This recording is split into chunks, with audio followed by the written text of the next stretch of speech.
Hello दोस्तों, स्वागत है आप सभी का अपने यूट्यूब चैनल मिशन खाकी पर। जैसा कि आप सब जानते हैं कि DRDO septum 10 admin and allied का जो एग्ज़ाम है वो अब ख़त्म होने वाला है और 23 मार्च को इसका लास्ट एग्ज़ाम है। तो कई बच्चे सवाल कर रहे थे कि इसकी कट ऑफ कितनी जा सकती है, और मैं खुद ये एग्ज़ाम देकर आया था। 21 मार्च को फर्स्ट शिफ्ट में मेरा एग्ज़ाम था, एडमिनिस्ट्रेटिव असिस्टेंट हिंदी टाइपिंग का। और इसके अंदर एक जो बहुत बड़ी दिक्कत ये आ रही थी कि किसी ने 2 फॉर्म भर दिए हैं तो उसके दोनों एग्ज़ाम सेम डेट को हो गए और सेम टाइम पर, जैसे कि बच्चे एग्ज़ाम देने ना जा पाए। लेकिन जिस बच्चे ने आगे पीछे फॉर्म भरा था, जैसे कि मान लो फर्स्ट डे उसने एडमिनिस्ट्रेटिव असिस्टेंट का भर दिया और सेकंड डे सिक्योरिटी असिस्टेंट का, तो उसका जो एग्ज़ाम है वो अलग अलग डेट को आ गया था। तो हो सकता है कि कैंडिडेट्स की तरफ से गलती हुई हो, क्योंकि मैंने भी यही गलती करी थी, इसलिए मैं भी सिर्फ एक ही पोस्ट के लिए एग्ज़ाम दे पाया। तो आज मैं आपको बताने वाला हूँ कि इसकी कट ऑफ कितनी जा सकती है, क्योंकि जैसा मैंने आपको बताया कि मैं खुद भी एग्ज़ाम दे कर आया हूँ, तो इसका लेवल मेरे को पता है। उसके बारे में मैं आपको बताऊँगा कि क्या लेवल रहा है इसका, और मैं आपको हर एक पोस्ट की कट ऑफ बताने वाला हूँ, चाहे वो एडमिनिस्ट्रेटिव असिस्टेंट हो, चाहे स्टोर असिस्टेंट हो, चाहे फायर इंजन ड्राइवर हो, फायरमैन हो, व्हीकल ऑपरेटर हो। तो चैनल से नए हैं तो सब्सक्राइब ज़रूर कर दीजिएगा, क्योंकि आने वाले टाइम में आपको दिल्ली पुलिस से रिलेटेड CRPF SCM हो, SSC हो या DRDO हो, इन सभी एग्ज़ाम से रिलेटेड टाइम टू टाइम सारी जानकारी मिलती रहेंगी, क्योंकि मैं खुद ही एग्ज़ाम देकर आता हूँ और मैंने भी ये सारे एग्ज़ाम दे रखे हैं। और अभी मैं बात करता हूँ कट ऑफ की, कि कट ऑफ कितनी जा सकती है। तो सबसे पहले अगर मैं बात करूँ कि सेप्टम 8 की कट ऑफ कितनी गई थी, क्योंकि पिछले साल से कंपैरिजन भी करना पड़ता है। अगर आप सीधा बिना कुछ कंपेयर करे, बिना कुछ दिखाए कि मैंने किस बेस पर एक कट ऑफ बनाई है, तो फिर वो साफ सीधी बात है कि बेवकूफ़ बना रहे हैं। तो मैंने आपको पहले ही लिखा हुआ थंबनेल में कि एकदम विश्लेषण करने के बाद, एनालिसिस करने के बाद, क्योंकि मैंने पिछले साल जो इसकी वैकेंसी आई थी, हालांकि 2015 में आई थी, फिर 2019 में आई थी, तो थोड़ा टाइम हो गया वैकेंसी को आए हुए, लेकिन फिर भी पिछली कट ऑफ देखनी पड़ती है। बिना पिछली कट ऑफ को देख के मैं अंदाज़ा नहीं लगा सकता। और जिस हिसाब से इसका एग्ज़ाम आ रहा है वो भी इतना मुश्किल एग्ज़ाम नहीं है, 75 क्वेश्चन है, पैटर्न भी चेंज हुआ है। और जब भी किसी एग्ज़ाम का पैटर्न चेंज होता है तो उसकी कट ऑफ पर असर ज़रूर पड़ता है। अभी आपने देखा होगा CGL का पैटर्न चेंज हुआ है, CHSL का भी क्वालिफाइंग इन नेचर कर दिया है। और सबसे बड़ा एग्जांपल है SSC GD का। पहले उसके अंदर जो क्वेश्चन का लेवल था, 100 नंबर का क्वेश्चन पेपर आपको होता था, अब 160 का कर दिया। टोटल नंबर ऑफ क्वेश्चन 100 होते थे, अब 80 कर दिए। तो कट ऑफ पर असर पड़ता है। तो जब भी आपका पैटर्न चेंज होता है तो कट ऑफ पर भी असर पड़ता है और उसका लेवल भी थोड़ा नीचे आ जाता है। तो अगर मैं कंपेयर करूँ सेप्टम 8 से, तो कितनी कट ऑफ गई थी आप देख सकते हैं। एडमिनिस्ट्रेटिव असिस्टेंट इंग्लिश टाइपिंग की जो कट ऑफ गई थी UR के लिए, वो गई थी 103, 103 नंबर। OBC के लिए गई थी 100 नंबर, SC के लिए 95, SP के लिए 82। ऐसे आप हिंदी टाइपिंग की देख सकते हैं, SC और ST की 0 वैकेंसी थी। इंग्लिश टाइपिंग की आप देख सकते हैं, और स्टेनोग्राफर ग्रेड 2 की आप देख सकते हैं। कुछ पोस्ट ऐसी हैं जिसकी वैकेंसी नहीं आई थी और काफ़ी पुरानी वैकेंसी है, तो इतना डाटा मेरे को नहीं मिल पाया कि मैं हर एक पोस्ट आपको बता सकूँ। लेकिन ये मेन पोस्ट है जिस पे मोर देन 50% कैंडिडेट्स ने फॉर्म फिल किया। सबसे ज़रूरी है ये एडमिनिस्ट्रेटिव असिस्टेंट इंग्लिश टाइपिंग। इस पोस्ट की कट ऑफ सबसे ज़्यादा जाने वाली है, क्योंकि 60% से ज़्यादा कैंडिडेट ने इसी के लिए फॉर्म भरा है। और अगर किसी कैंडिडेट ने 2 फॉर्म फिल कर दिए 2 पोस्ट के लिए, और सेम डे उसका पेपर शेड्यूल हो गया हो सेम टाइम पर, तो ऐसा देखा गया है कि वो एडमिनिस्ट्रेटिव असिस्टेंट इंग्लिश टाइपिंग का पेपर देने गया है। जब मैं एग्ज़ाम सेंटर पर गया, मैंने बात करी बच्चों से कि कौन सी पोस्ट के लिए फ़ॉर्म फिल किया, तो उन्होंने बताया कि एडमिनिस्ट्रेटिव असिस्टेंट इंग्लिश टाइपिंग के लिए फ़ॉर्म फिल किया है। अब मैं अगर आगे बात करूं, तो यहाँ पर आप ये देख सकते हैं कि सबसे कम कट ऑफ गई है आपकी एडमिनिस्ट्रेटिव असिस्टेंट हिंदी टाइपिंग की। तो एडमिनिस्ट्रेटिव असिस्टेंट हिंदी टाइपिंग की वैकेंसी भी कम होती है, लेकिन फिर भी इसकी कट ऑफ सबसे कम गई है। कई बच्चे कहते हैं कि इसकी वैकेंसी कम है तो कट ऑफ ज़्यादा जाएगी। अगर वैकेंसी कम है तो अप्लाई करने वाले भी तो कम है ना। आपने ये चीज़ देखी होगी, कहीं पर भी आपका टाइपिंग का एग्ज़ाम होता है तो शायद ही कोई बच्चा ऐसा होता है जो इंग्लिश टाइपिंग के बजाय हिंदी टाइपिंग करता हो दिखे आपको, क्योंकि हिंदी टाइपिंग सीखने में थोड़ी मुश्किल होती है, इंग्लिश टाइपिंग सीखने में थोड़ी आसान होती है। हिंदी टाइपिंग का पूरा फॉर्मेट अलग होता है। तो एडमिनिस्ट्रेटिव असिस्टेंट हिंदी टाइपिंग की वैकेंसी भी कम थी और नंबर ऑफ़ फॉर्म जो अप्लाई करे थे बच्चों ने वो भी कम थे, इस वजह से इसकी कट ऑफ भी कम गई थी। यहाँ पर आप देख सकते हैं सबसे ज़्यादा है एडमिनिस्ट्रेटिव असिस्टेंट इंग्लिश टाइपिंग की, ठीक है, और स्टोर असिस्टेंट इंग्लिश टाइपिंग की। अब अगर बात करें सेप्टम 9 की, तो सेप्टम 9 में भी आप देख सकते हैं कि सबसे ज़्यादा कट ऑफ गई है एडमिनिस्ट्रेटिव असिस्टेंट इंग्लिश टाइपिंग की।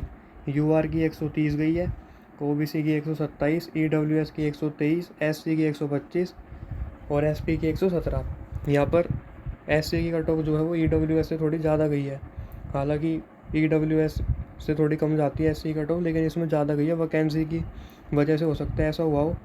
और दूसरे नंबर पर जो मैं आपको भी बता रहा था कि ये दोनों पोस्ट ऐसी हैं जिनमें सबसे ज़्यादा फॉर्म फिल किए जाते हैं, इस वजह से यहाँ पर भी आपको कट ऑफ ज़्यादा देखने को मिली है।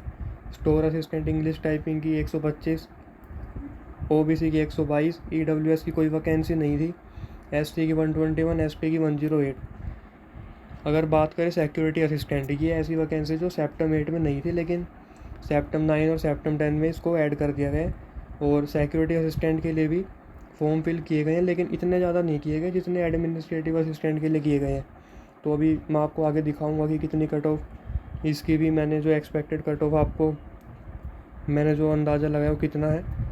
और स्टोर असिस्टेंट की मैं आपको बता चुका हूँ, व्हीकल ऑपरेटर की भी कम जाएगी, सेप्टम 9 में भी कम गई थी।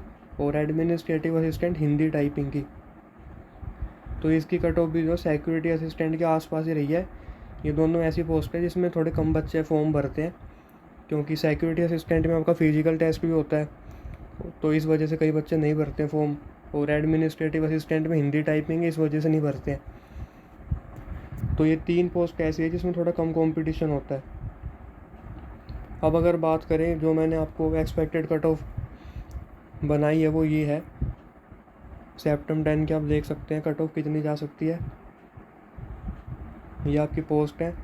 अब यहाँ पर रेड और ग्रीन कलर से मैं आपको ये दिखाना चाहता हूँ, रेड और ग्रीन कलर, इसका ये मतलब है कि जो रेड कलर से मैंने ये टेक्स्ट यूज़ किया है ये उन पोस्ट के लिए गया जिसकी कट ऑफ ज़्यादा जाती है, और जो ग्रीन कलर है वो ये डिटरमाइन करता है कि ये थोड़ी कम कट ऑफ वाली पोस्ट है। तो रेड कलर वाली जो पोस्ट है यानी हाई कट ऑफ वाली जो पोस्ट है वो है एडमिनिस्ट्रेटिव असिस्टेंट इंग्लिश टाइपिंग, इसकी कट ऑफ ज़्यादा जाती है। स्टेनोग्राफर, इसकी कट ऑफ भी थोड़ी ज़्यादा जाएगी।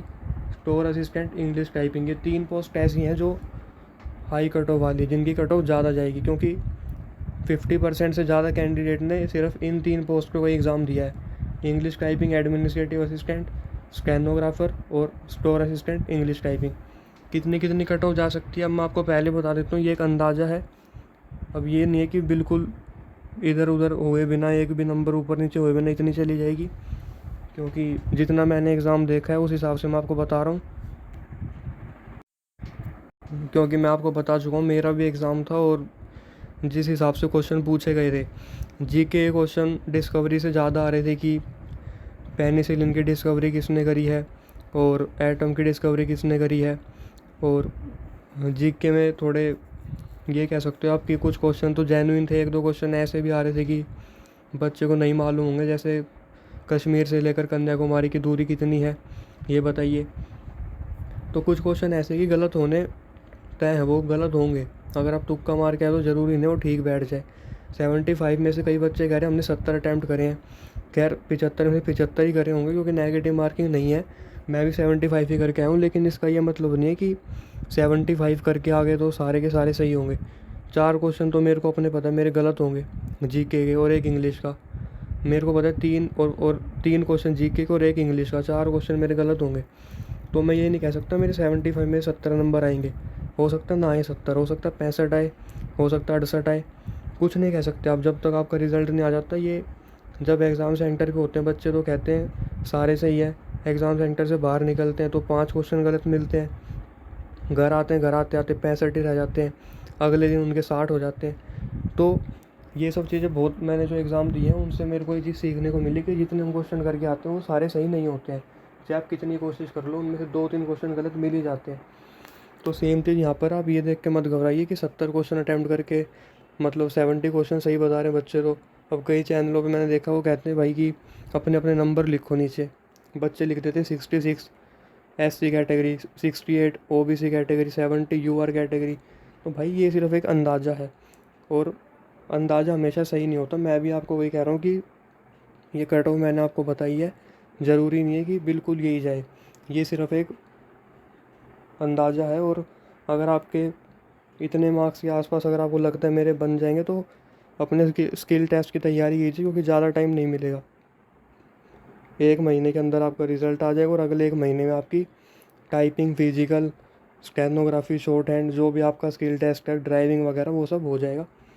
तो अगर मैं एडमिनिस्ट्रेटिव असिस्टेंट की बात करूँ, तो आपकी अगर 62 से 65 के बीच में मार्क्स हों तो आप अपनी तैयारी कर सकते हैं। अब आप कहेंगे हमें कैसे पता चलेगा भाई 62 से 65 हमारे मार्क्स आ जाएंगे? तो जैसे बच्चे अंदाज़ा लगाते हैं, तो वैसे ही आपको भी अंदाज़ा लगाना है। जितने क्वेश्चन आपको लगे मेरे गलत होंगे, उसमें और 2-3 क्वेश्चन गलत कर लीजिए। जैसे मेरे को पता है मेरे 3 क्वेश्चन गलत होंगे, तो मैं 3 की बजाय ये मान रहा हूँ कि मेरे 5 क्वेश्चन गलत होंगे। अगर मेरे 5 क्वेश्चन गलत है, मैं मान लूँगा 7 क्वेश्चन गलत है। यानी जितने गलत आपके मिल रहे हैं आपको, उसमें आप 2-3 और कम कर दीजिए, और वो कम करने के बाद अगर आपके इतने मार्क्स हैं तो आप तैयारी में लग जाइए। क्योंकि कट ऑफ मैं आपको बता रहा हूँ कि इतनी जा सकते हैं मेरे हिसाब से, बाकी एक अंदाज़ा है, हो सकता है 1-2 नंबर ऊपर नीचे हो जाए। सबसे ज़्यादा कट ऑफ आपकी जाएगी एडमिनिस्ट्रेटिव असिस्टेंट इंग्लिश की, इस बात को कन्फर्म है बिल्कुल, क्योंकि हर बार बच्चों को ये देखा गया है कि इसी पोस्ट के लिए फॉर्म फिल किया जाता है, और सबसे ज़्यादा वैकेंसी भी इसी पोस्ट में है। और स्टेनोग्राफर की कट ऑफ भी एडमिनिस्ट्रेटिव असिस्टेंट की जितनी जा सकती है। स्टोर असिस्टेंट की आप देख सकते हैं, UR कैटेगरी की 60 से 62, OBC की 2 नंबर और कम कर लीजिए 58 से 60, EWS की और 2 कम कर लीजिए, SC ST की 2-2 नंबर कम कर लीजिए, ठीक है।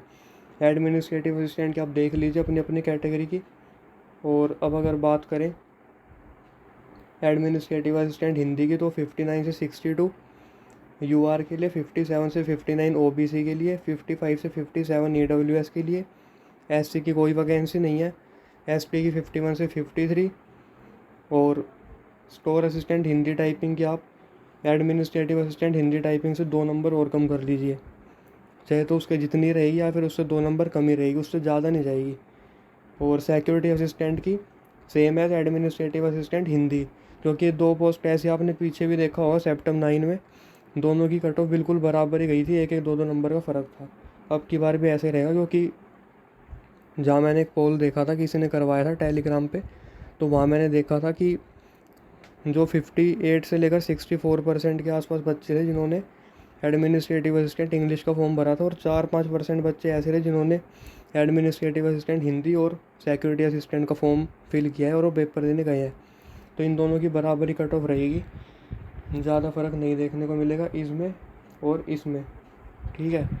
और व्हीकल ऑपरेटर की सबसे कम कट ऑफ रहने वाली है, व्हीकल ऑपरेटर की, क्योंकि और फायरमैन की, क्योंकि इनमें हैवी लाइसेंस चाहिए। हैवी लाइसेंस कई बच्चों के पास होता नहीं, और फॉर्म भी फिल कर देते हैं फिर रिजेक्ट होते हैं। तो कि ऐसा कैंडिडेट मेरे को मिला था एग्ज़ाम सेंटर में, बोला मैंने फायरमैन के लिए फ़ॉर्म फिल किया है, मैंने पूछा हैवी लाइसेंस है, बोला नहीं हैवी लाइसेंस तो नहीं है, उसे ये नहीं पता कि हैवी लाइसेंस चाहिए इसके अंदर। तो व्हीकल ऑपरेटर और इसमें आपको हैवी लाइसेंस चाहिए, लेकिन उनके पास, कई बच्चों के पास नहीं है फायर इंजन ड्राइवर में। अब आप कहेंगे फायर इंजन ड्राइवर की यहाँ पर नहीं है, तो व्हीकल ऑपरेटर के आसपास आप मान लो व्हीकल ऑपरेटर, फायरमैन और फायर इंजन ड्राइवर, इन तीनों की एक जैसी कट ऑफ रहने वाली है, 2-2 नंबर का फ़र्क होगा। तो मुझे लगता है इतनी इतनी कट ऑफ जाएगी। बाकी आप अपने एक्सपेक्टेड मार्क्स लिख सकते हैं, लेकिन कैसे लिखेंगे, जैसे मैंने आपको बताया, अगर आपको लग रहा है कि 3-4 सवाल गलत हैं, तो 3-4 नहीं, आप 5-6 नंबर कम करके फिर अपने मार्क्स लिखना कि हमारे इतने इतने मार्क्स आ सकते हैं, जिससे मेरे को भी एक आइडिया मिल जाए। और चैनल पर नए हैं तो सब्सक्राइब कर दीजिए, और आने वाले जो आपको जानकारी है DRDO से रिलेटेड वो आपको मिलती रहेगी, क्योंकि मैंने भी एग्ज़ाम दिया, मैं भी इसकी इन्फॉर्मेशन ढूंढता रहूँगा कि कब रिज़ल्ट आएगा, कब इसका टाइपिंग टेस्ट होगा। और कोई आपको डाउट है तो आप कमेंट कर सकते हैं। Thank you.